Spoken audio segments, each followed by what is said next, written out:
Welcome to Voyage Daily Tech, the most important news personalized for you every day, supported by Voyage.com. We've got 5 fascinating tech stories lined up for you today. First, we'll talk about Microsoft finally entering the handheld gaming market, a device that puts your entire Xbox library right in your backpack. Second is about a massive merger in the quantum computing world that could supercharge the race to build the powerful computers of the future. Third covers a record-breaking financial deal, showing just how much big money is betting on our exploding need for data centers. Fourth looks at US chip giant Qualcomm making a multi-billion-dollar bet on a British firm to power the future of AI. And fifth, we'll wrap up with why Apple is facing a perfect storm of challenges, from delayed software to new regulatory threats. All right, let's plug into a story gamers have been waiting on for, well, literally a decade.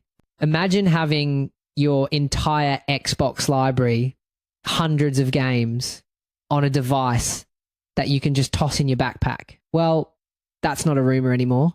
Microsoft has finally officially pulled back the curtain on its handheld console. It's called the ROG Xbox Ally, and they're making it in partnership with the tech company Asus. It's slated for release in late 2025, and its main selling point is native support for Game Pass. For the 34 million subscribers out there, that's a huge deal, but here's the real game changer. The device runs on Windows.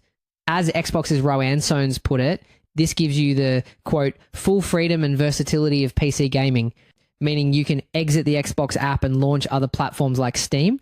Now, Microsoft isn't exactly first to this party. This announcement comes just 3 days after Nintendo launched its Switch 2, and Valve's Steam Deck is already a major player.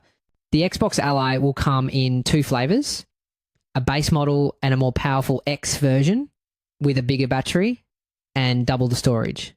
That power, though, comes with a trade-off weight.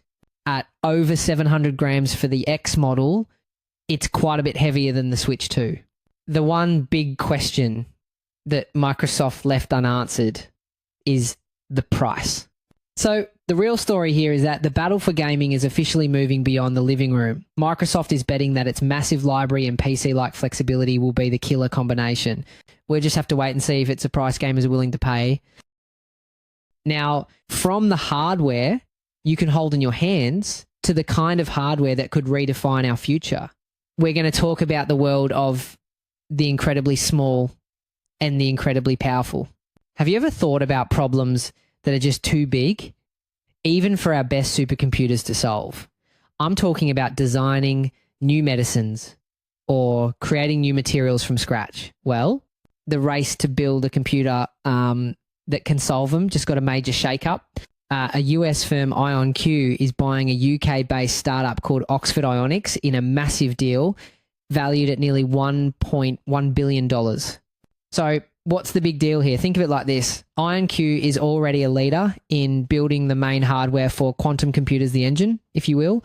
Oxford Ionics, on the other hand, has perfected the tiny super advanced semiconductor chips that are like the computer's brain. By merging, they're basically combining a revolutionary engine with a revolutionary brain to build a new kind of super machine. And their ambition is, well, it's huge. The new company expects to build systems with 256 qubits. That's the basic unit of quantum power by 2026. Then over 10, 0 by 2027, and a staggering 2 million by 2030. This isn't happening in a vacuum either. Tech giants like Microsoft and Alphabet are also pouring money into this space. As IonQ's CEO, Niccolo De Masi, said, he wants his company to become the 800-pound gorilla in the quantum world. So this isn't just another tech merger. It's a strategic move in the high-stakes race to build the future of computing, a future that could change, well, just about everything. Now, while that quantum race is heating up for the future, the demand for computing power today is creating its own massive financial shockwaves. We're talking about the cloud, but not the fluffy white things in the sky. I mean, the digital cloud. Ever wonder where all our data, our streaming movies, and especially all this new AI stuff actually lives? It lives in giant high-tech warehouses called data centers. And building them costs a fortune. Well, a US company, Vantage Data Centers, just secured a massive $821 million to do just that in Europe. And the way they got the money, that's the real story here. It's the first time anyone's done a deal like this with euros on the continent.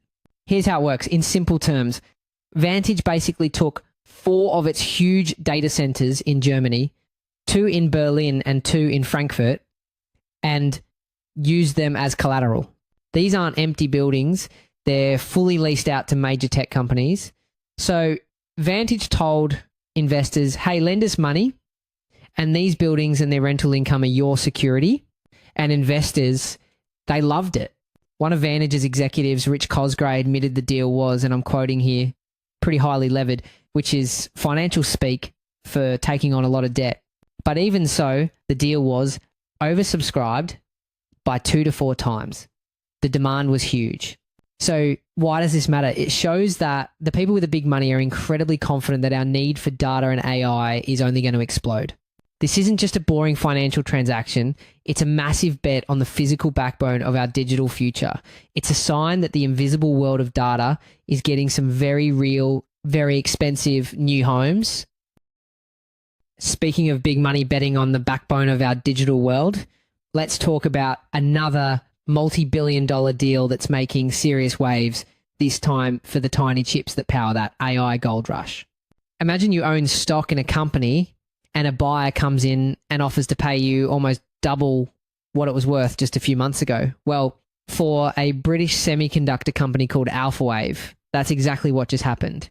The US chip giant Qualcomm, the company whose chips power a ton of smart phonesis, buying Alphawave for a cool $2.4 billion.